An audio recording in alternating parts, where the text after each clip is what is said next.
চাই। আগামী দিন আপনাদের কাছে আমি শুধু এইটুকু বলে যাব, আপনাদের ঘরের সন্তান হিসেবে, আপনাদের আপনজন হিসেবে আমি শুধু বলে যাব যে আমাকে আপনারা যেন ভুল বুঝবেন না, আমাকে ভুল বুঝবেন না। তার কারণ আমি সত্যি ভুল করেছি, নিশ্চিত ইচ্ছা কিন্তু ভুল নয়। আমি সেদিন তৃণমূল কংগ্রেস আমাকে ব্যবহার করার জন্য নিয়ে গিয়েছিল, এটা আমি বুঝতে পারিনি, এটা আমার ভুল হয়েছে। ভুল একবারের থেকে যদি দুবার হয় সেটা অপরাধ হয়, ভুল একবার সেটা কখনো অপরাধ নয়। আমি ভুল করেছিলাম, কিন্তু আমি অপরাধী নই, আমি অপরাধ করিনি, আমি ভুল করেছিলাম, আমি ভুল শুধরে নিয়েছি।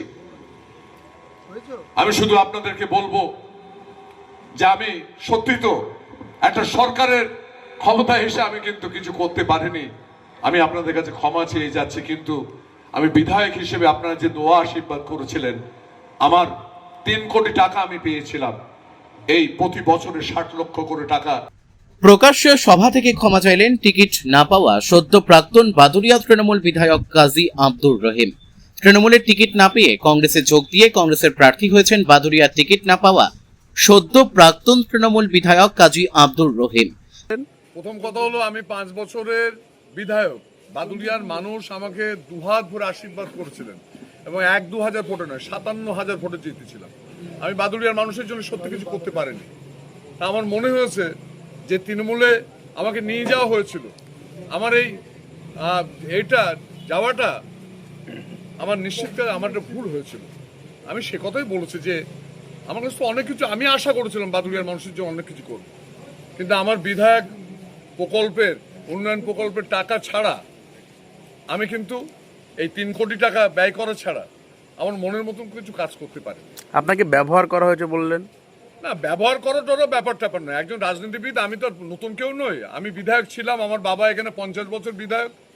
ব্যবহার করা একটাই, সেটা হচ্ছে যে আমাকে নিয়ে যাওয়া হয়েছিল, আমি তৃণমূলে আবেদন করে যাইনি, আমাকে নিয়ে যাওয়া হয়েছিল এবং বাদুড়িয়ার মানুষের উন্নয়নটা করতে দেয়নি।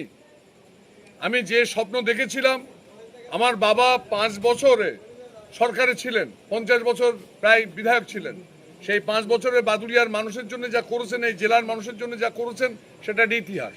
আমারও ধারণা ছিল যে এই সরকারে আমি আছি, আমি বাদুড়িয়াতে অভূতপূর্ব উন্নয়ন করব, কিন্তু আমি বাদুড়িয়ার পঞ্চায়েত নির্বাচনে একটি টিকিট দিতে পারিনি, খুব স্বাভাবিক কারণেই। এটা আমার ভুল হয়েছিল আশাটা। তিনি প্রকাশ্য সভা থেকে বলেন, আমাকে ভুল বুঝবেন না, সত্যি আমি ভুল করেছি।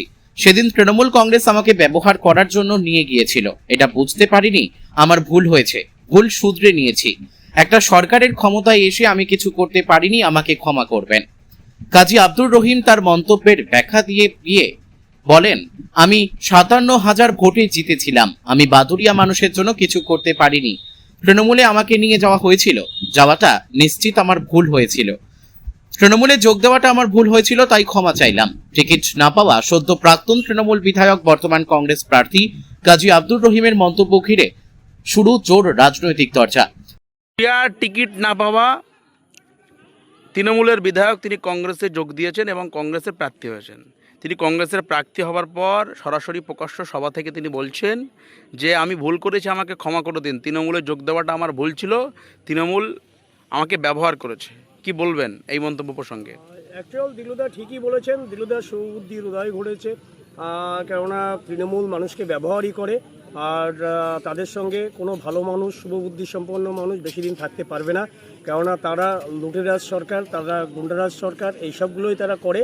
চোর ছেঁচড়া যত কুখ্যাত কাজ তাদের মধ্যেই হয়, অতএব এখানে ভালো মানুষ কখনো থাকতে পারবে না। দিলুদা খুব ভালো কাজ করেছে। তবে আমি বলবো, ভারতীয় জনতা পার্টি বা আমাদের সর্ববৃহৎ দল, আমরা যেভাবে আছি, আমরা প্রত্যেকে সম্মান করি, সম্মান দিতে জানি, সম্মান নিতে জানি। তো আমরা 4 তারিখে সরকার গঠন করছি। এখনও যদি তৃণমূলে এরকম কোনো মানুষ থাকে, আমাদের সঙ্গে আসতে পারে বা তারা অনায়াসেই আমাদের পার্টি করতে পারে। 4 তারিখের পরে আমরা ভেবেছি যে এরকম ধরনের কোনো মানুষ আসলে আমরা আমাদের দরজা বন্ধ করে দেব। মন্তব্যের তীব্র সমালোচনা করেছে তৃণমূল, বিজেপি, বাম, আইএসএফ জোট। বাদুড়িয়া বিধানসভার বিজেপি প্রার্থী সুকৃতি কুমার সরকার বলেন, তৃণমূল মানুষকে ব্যবহারই করে, ওনার শুভ বুদ্ধির উদয় হয়েছে। তৃণমূলের সঙ্গে ভালো মানুষ বেশি দিন থাকতে পারে না। বিজেপি একমাত্র মানুষকে সম্মান দিতে জানে। অন্যদিকে বাদুড়িয়া উত্তর ব্লক তৃণমূল কংগ্রেসের সভাপতি কুমারেশ রায় বলেন, কাজী আব্দুর রহিম আজকের দিন পর্যন্ত তৃণমূল কংগ্রেসেরই এমএলএ আছেন। তিনি এমএলএ হিসাবে পদত্যাগ করেননি। তিনি প্রচারে যাচ্ছেন, লোকজন না পেয়ে হতাশা থেকে এই সমস্ত বলছেন। বিধায়ক থাকাকালীন 5 বছরের মানুষের জন্য কিছু করতে পারেননি। বর্তমান তৃণমূল প্রার্থী লক্ষাধিক ভোটে জিতবেন, তাই তিনি এই সমস্ত কথা বলছেন। অন্যদিকে বাম আইএসএফ ভোটের আইএসএফ প্রার্থী কুতুবুদ্দিন ফাতেহি বলেন, কার ঠিক কার ভুল বাদুড়িয়ার মানুষ 29 তারিখে ভোট বাক্সে এর জবাব দেবে। যিনি এই কথা বলেছেন তিনি আজকের দিন পর্যন্ত আমার দল তৃণমূল কংগ্রেসের এমএলএ। তিনি এখনো পর্যন্ত তৃণমূল কংগ্রেসের যে এমএলএ পদ সেই পদ তিনি ত্যাগ করেননি। তিনি আজকের প্রতিটা প্রান্তে প্রান্তে প্রচারে যাচ্ছেন, তিনি লোকজন না পেয়ে হতাশায় ভুগছেন এবং আমি মনে করি তিনি হতাশায় থেকেই কথা বলেছেন। এই বাদুড়ার মাটি তৃণমূল কংগ্রেসের জন্য অত্যন্ত শক্ত মাটি, উর্বর মাটি। এই মাটিতে আমাদের সর্বভারতীয় সাধারণ সম্পাদক অভিষেকজি গত দিন এখানে মিটিং করে বলে গেছেন যে যারা দলের হয়ে দিনান্ত করে পরিশ্রম করে, যারা যেমন কাজ করেছে তাদের হয়ে তিনি পুরস্কৃত করবেন। বিধায়ক থাকাকালীন তিনি গত 5 বছর এই বাদুড়ার মানুষের জন্য তিনি কিছু তেমন করতে পারেননি, কিন্তু এই সময় বিধায়ক না থেকেও 2021-এ যা টিকিট পাওয়ার কথা ছিল সেই আমাদের সকলের নেতা লিটন দা বাদুড়ার প্রতিটা প্রান্তে প্রান্তে উন্নয়ন পৌঁছে দিয়েছেন এবং তিনি আগামী দিন প্রায় লক্ষাধিক ভোটে এই বাদুড়া থেকে জয়লাভ করবেন। সেই হতাশা থেকে বিধায়ক বর্তমানে যিনি আছেন, বর্তমান কংগ্রেসের যিনি প্রার্থী কাজী আব্দুল রহিম দিলু সাহেব এই সমস্ত কথা বলছেন, যেটা কোনো মতেই গ্রহণযোগ্য নয়। আপনার নাম পরিচয়? আমি শ্রী রিপোর্ট পিবি নিউজ।